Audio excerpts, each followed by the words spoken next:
April 19th, 2026, the largest DeFi exploit of the year just triggered a full-blown liquidity crisis on Aave, one of the biggest and most trusted lending protocols in crypto. $292 million in rsETH was drained from KelpDAO through a phantom cross-chain message on LayerZero. The attacker didn't just steal the tokens, he deposited them straight into Aave as collateral, creating roughly $196 to $280 million in unbacked bad debt that the protocol now has to swallow. Within hours, whales including Justin Sun pulled out billions. Aave's core markets hit 100% utilization across ETH, USDC, and USDT. Between $8 to $9.5 billion in liquidity vanished in 24 to 48 hours. Withdrawals are now nearly impossible for everyday users. The Aave token crashed up to 19%. Borrow rates on stables spiked to 15%, and the contagion is already spreading like wildfire to Spark, Morpho, Compound, Lido Earn, Pendle, Yearn, Beefy, and Euler. Welcome to the Block Analyst. I'm giving you the complete, ultra-detailed breakdown, exactly how this exploit worked step by step with on-chain proof, why it exploded into an Aave liquidity crisis, the full technical mechanics of LayerZero's one-of-one DVN failure, the latest market fallout including Justin Sun's public plea to negotiate with the hacker, community reactions across crypto Twitter, historical parallels to past exploits, and exactly what you must do with your funds right now to protect yourself. This is the story of one single phantom message that exposed how fragile DeFi composability really is in 2026. Grab a coffee or two, turn on notifications, because we're going extremely deep. Let's dive straight in. First, let's set the stage properly so you understand why this $292 million number hit the entire DeFi ecosystem like a bomb. KelpDAO issues rsETH, a liquid restaking token. You deposit ETH or liquid staking tokens like rsETH or wsTETH. Kelp restakes it across multiple protocols, EigenLayer, Symbiotic, and others, to earn extra yield on top of the base staking rewards. And in return, you get rsETH, a tradable, lendable token that was supposed to be backed one-to-one by real ETH. At the time of the exploit, rsETH had hundreds of millions in TVL and was deeply integrated across DeFi. It was accepted as high-quality collateral on Aave v3 and v4 across Ethereum and Arbitrum. Lenders loved it because it offered attractive yields while supposedly being rock solid. But here's the fatal flaw that almost nobody was talking about publicly. A massive chunk of that rsETH supply wasn't native to Ethereum mainnet. It was bridged across chains using LayerZero v2, and that bridge had a very specific, very dangerous configuration that had been live for 90 days and was used on 11 out of 12 routes. That single integration turned a bridge vulnerability into a lending protocol time bomb. One weak link in the cross-chain flow was literally all it took. Here's exactly how the attacker pulled off the largest DeFi exploit of 2026, and it wasn't a classic mint bug or re-entrancy attack. It was a phantom cross-chain message that exploited the single point of failure in the bridge. The attacker targeted the LayerZero bridge route from Unichain to Ethereum. That route was configured as one-of-one DVN, meaning a single verifier, LayerZero's own, had to sign off on every single message. This setup had been live for 90 days. On April 18th, the attacker sent a completely normal-looking packet, nonce 308. On the Ethereum side, payload verified, commit, LZ receive executed. And just like that, 116,500 fresh rsETH were minted from Kelp's reserves, real tokens. No corresponding burn happened on the source chain. The outbound nonce on Unichain stayed frozen at 307. The official executor was asleep.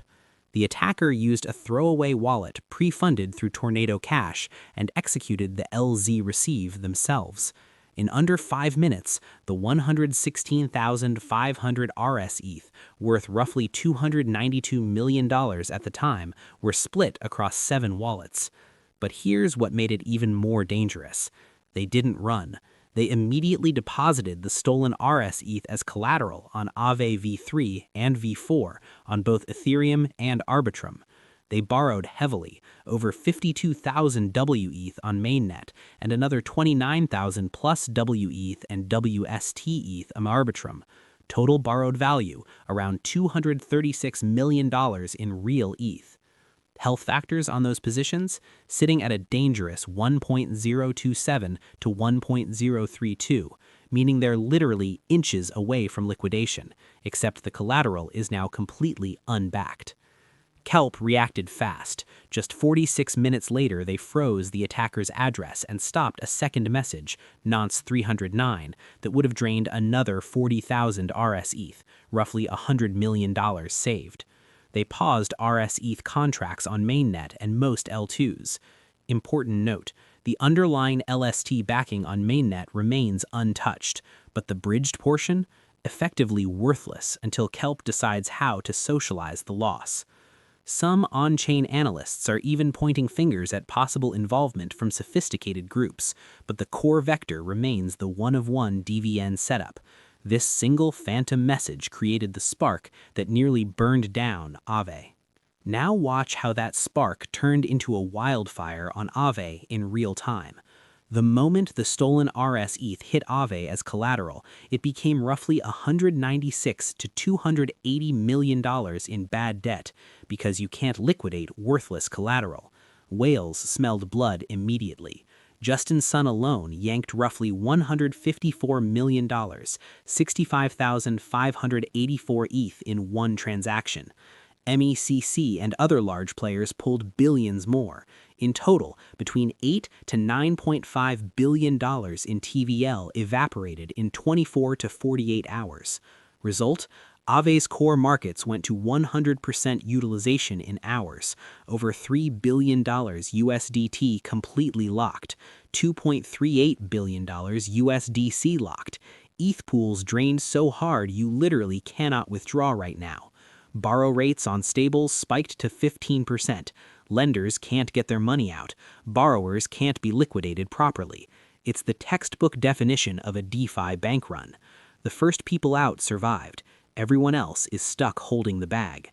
Aave's Guardian and Risk Steward team froze all rsETH markets on V3 and V4 within hours, setting LTV to 0, no new deposits or borrows. They confirmed their own contracts were never touched, but the bad debt sits there in the WETH reserves.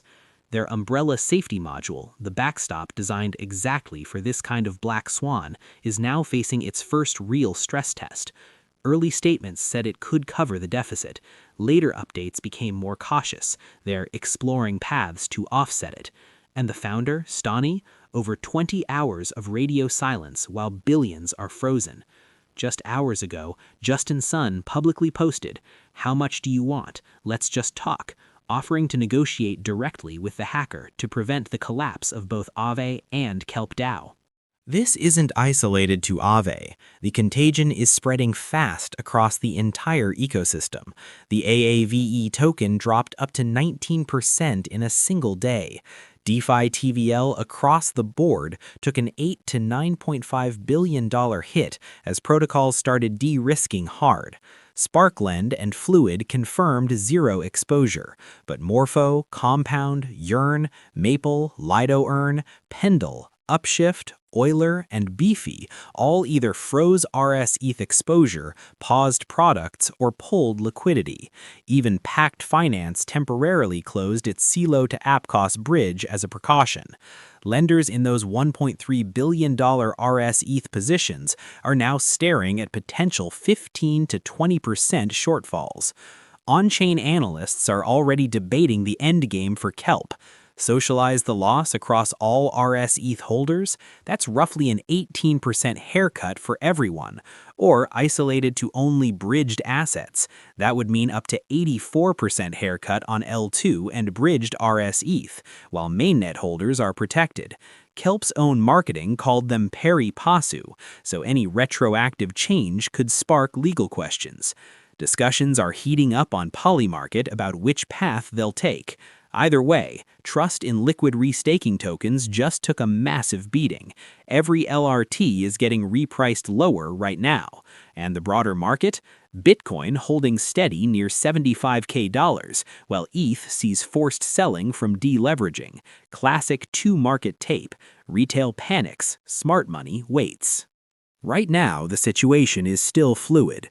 Aave is reviewing all the borrow positions. Kelp and LayerZero are investigating the exact DVN failure. No full post-mortem yet. The big risk? If ETH price keeps rising, that bad debt denominated in ETH gets even more painful by the hour. Time is literally the enemy for suppliers. If the bad debt exceeds what Umbrella can handle, governance will have to decide. Mint new Aave? Sell tokens from the treasury? Socialize losses across users?